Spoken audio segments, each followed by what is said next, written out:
Bonjour à toutes et à tous, bienvenue dans le tutoriel de prise en main de la presse-plieuse Amada de type ITS 25-12. Dans le cas présent de l'utilisation de la presse-plieuse, commencez à faire le tour de la machine afin de vous assurer que les boutons d'arrêt d'urgence sont bien opérationnels, qu'ils ne sont pas enfoncés, que les carters de protection sont bien en place, que le robinet de pression situé en dessous du manomètre est bien desserré et que les éléments composant la butée sont bien en place. Ouvrez le carter de sécurité situé derrière la machine. Vérifiez que les doigts de la butée ne sont pas sortis de leur logement suite à une collision avec le bâti ou avec des outils précédemment utilisés. Assurez-vous également que les doigts de la butée sont bien relevés, comme vous pouvez le constater à l'écran. Ensuite, refermez ce carter, puis mettez la machine sous tension en tournant vers la position 1 le bouton d'armement situé derrière la machine. Placez-vous ensuite devant le tableau de commande électrique. Mettez la clé dans la première serrure située à gauche du tableau. Tournez-la vers la droite, le bouton blanc doit s'allumer. Si tel n'est pas le cas, c'est que le bouton d'armement n'a pas été mis sur la position 1. Voici le bouton d'armement, tournez-le vers la droite, sur la position 1. Replacez-vous devant le tableau électrique. Comme vous pouvez le constater, le bouton blanc est allumé. Ensuite, placez la clé dans la serrure située juste à droite de la précédente. Tournez la clé vers la droite, le bouton de couleur verte doit s'allumer. Le moteur hydraulique est en fonctionnement. Prenez la clé rectangulaire. Placez-la dans la serrure du carter de sécurité situé au bout du tablier inférieur et supérieur de la presse-plieuse.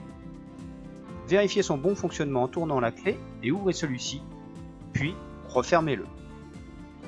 Laissez les clés en place.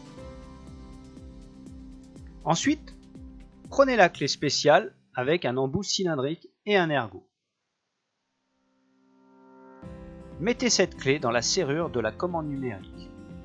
La serrure comprend également une empreinte. Elle doit correspondre à l'ergot de la clé. Effectuez une légère pression sur la clé dans la serrure afin de pouvoir tourner la clé sur la position 1.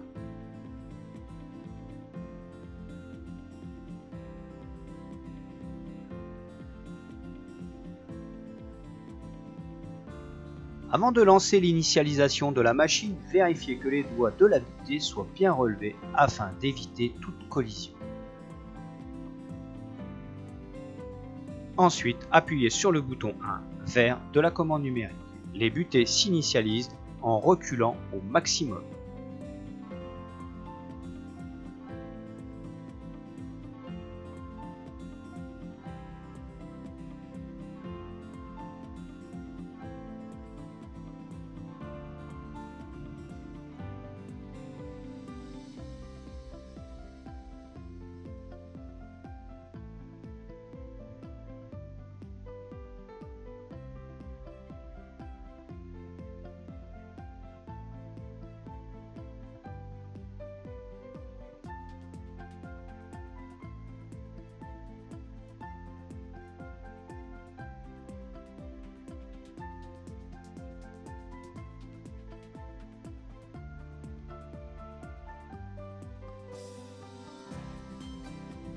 Pendant ce temps, allez chercher les outils à l'aide d'une servante réglable en hauteur. Celle-ci vous permettra de mettre les outils en toute sécurité et surtout en préservant votre santé.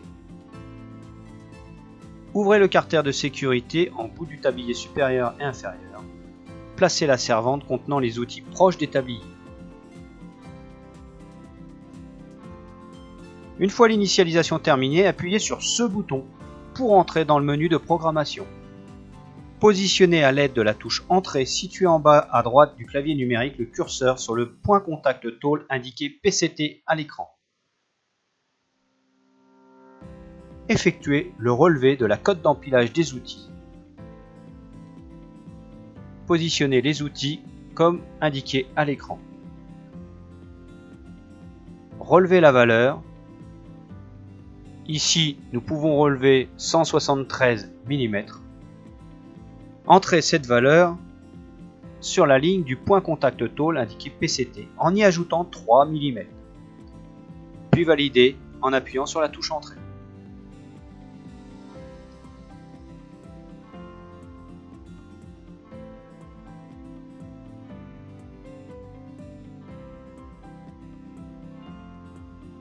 Le curseur se positionne sur la ligne Y. Validez la valeur à 0, puis appuyez à nouveau sur Entrée. Le curseur se positionne sur la ligne X. Validez une cote par exemple de 200, puis validez en appuyant sur Entrée. Pour valider le début de programme, appuyez sur la touche 1 verte du clavier de la commande numérique. Les butées se positionnent. Il ne vous reste plus qu'à appuyer sur la pédale côté fermeture pour faire monter le tablier inférieur en position de montage sécurité des outils.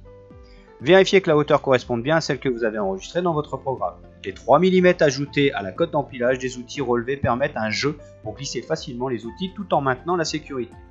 Approchez la table au plus près du tablier inférieur, puis commencez par glisser la rehausse avec le V de montée juste en bout du tablier inférieur.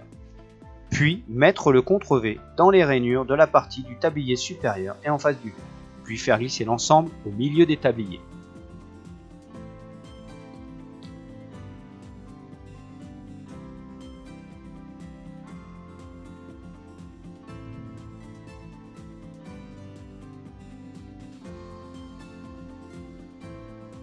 Serrez à la main dans un premier temps les vis du bas,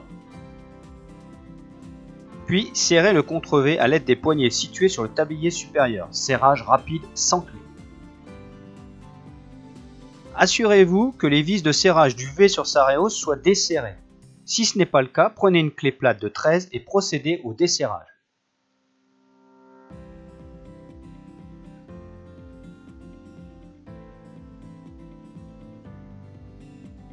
Cela va permettre de laisser libre le V afin d'aligner le V avec son contre-V.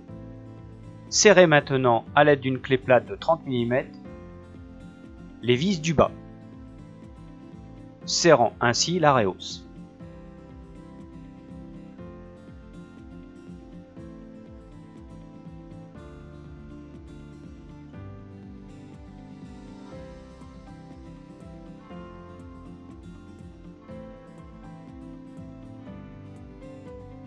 Positionnez le curseur de la commande numérique sur PCT, puis appuyez sur la pédale de fermeture et prenez la main avec le boîtier de réglage gris placé sur le bâti supérieur de la presse plieuse.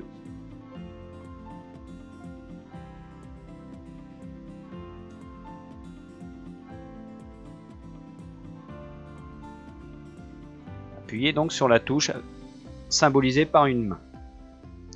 Tournez la molette dans le sens des aiguilles d'une montre pour faire monter le tablier inférieur afin de faire venir en contact le contre-V avec le V.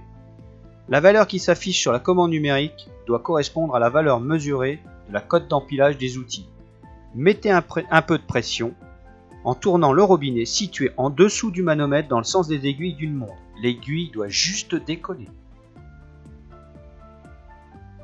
Puis tout en maintenant la pédale de fermeture, serrez les vis de fixation entre la rehausse et le V à l'aide d'une clé plate de 13.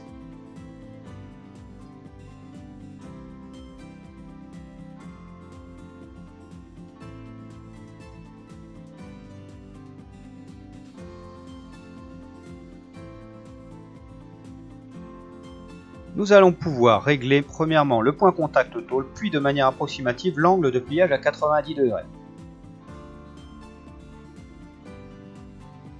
Pour cela, maintenez la pédale de fermeture appuyée, tournez la molette du boîtier de réglage dans le sens inverse des aiguilles d'une montre, de manière à descendre le tablier inférieur pour laisser passer la tôle de réglage.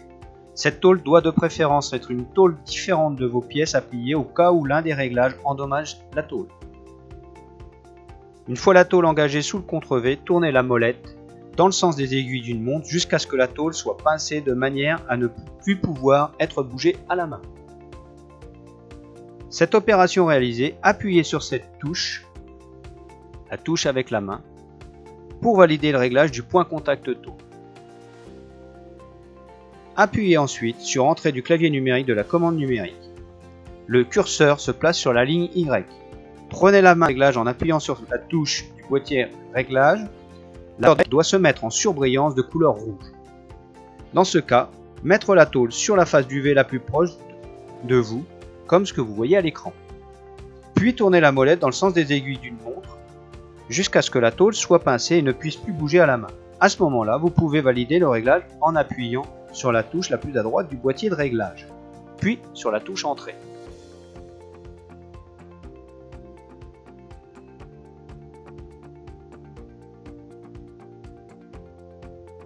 Il s'agit de cette touche.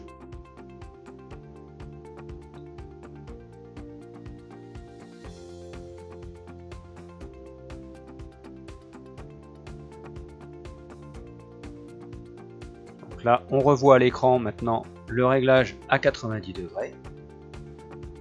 J'insiste bien sur le fait que la tôle doit être juste pincée, sinon vous risquez de modifier l'alignement entre le V et son contre-V.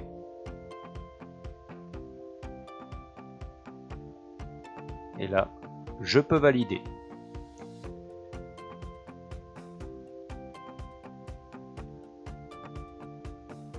Pour terminer le réglage de votre programme, le curseur qui doit être positionné sur la ligne X, vous pouvez ainsi entrer la valeur de votre code machine, puis valider par la touche Entrée.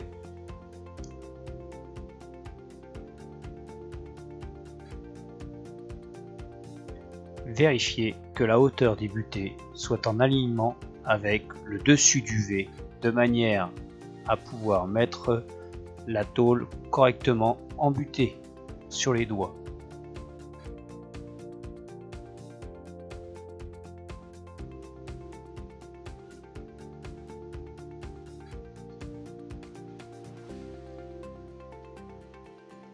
Desserrez la vis de pression, puis vous allez pouvoir tourner la manivelle pour monter ou descendre la butée.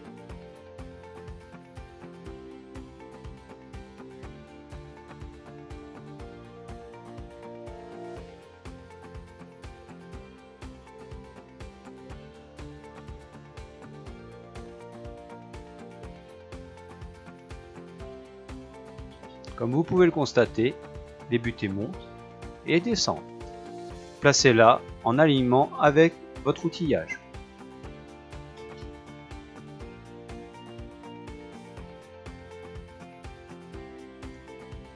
Faites la même chose sur la deuxième butée. Une fois les réglages faits, pensez à bien resserrer les vis de pression.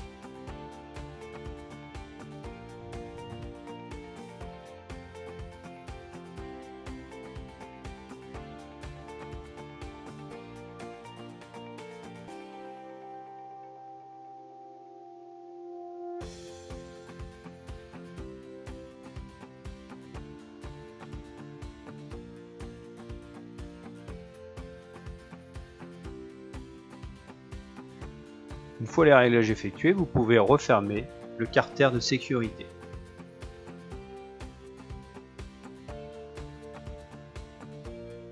Lorsque vous ouvrez le carter de sécurité, cela déclenche l'alimentation du moteur hydraulique de la machine. Pensez à réarmer le moteur hydraulique. Pour cela, tournez vers la droite la clé se situant en dessous du bouton vert. À ce moment-là, votre programme est terminé. Pour le lancer, appuyez sur la touche 1 verte de la commande numérique. Faites un test de pliage sur un échantillon représentant les dimensions finales de votre pièce à plier. Si l'angle obtenu est plus fermé que celui souhaité, placez le curseur de la commande numérique sur la ligne Y, puis entrez manuellement une valeur inférieure à celle affichée. Si l'angle obtenu est trop ouvert que celui souhaité, entrez une valeur supérieure à celle affichée.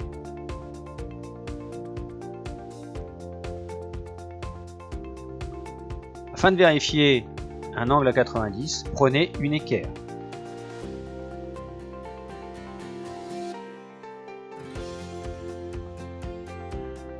Je positionne le curseur sur Y, sur la ligne Y, et je rentre manuellement la valeur souhaitée. Et je refais un test. Toujours sur un échantillon. Comme je vous le disais précédemment, si vous aviez pris votre pièce finale, elle serait mauvaise.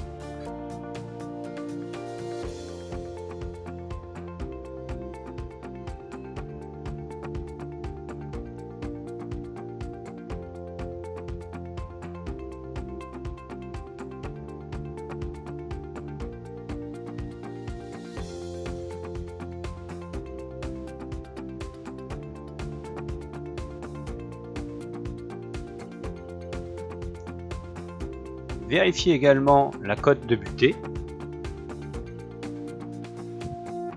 Et voilà, votre pièce est prête à être pliée. Une fois votre pièce pliée, nous allons procéder au démontage des outils. Pour cela, vous mettez le curseur sur la ligne PCT, point contact tôle.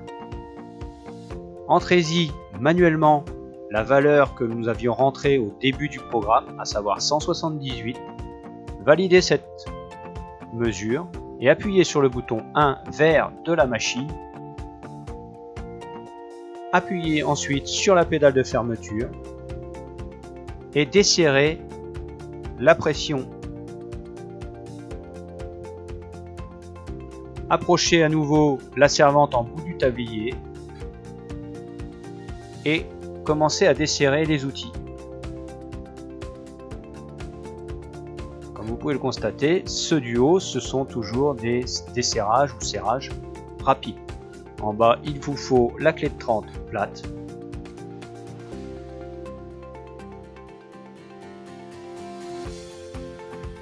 Vous n'êtes pas obligé de desserrer les vis de serrage liant levé à sa réhausse, puisque normalement ça doit faire partie de votre contrôle lors du montage des outils.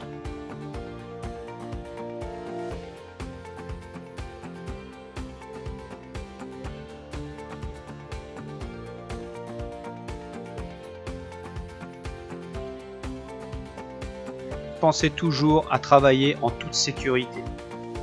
Je le dis souvent, vous venez au travail pour gagner votre vie, pas pour la perdre. Éteignez la commande numérique. Puis rangez les outils dans les caisses à outils prévues à cet effet.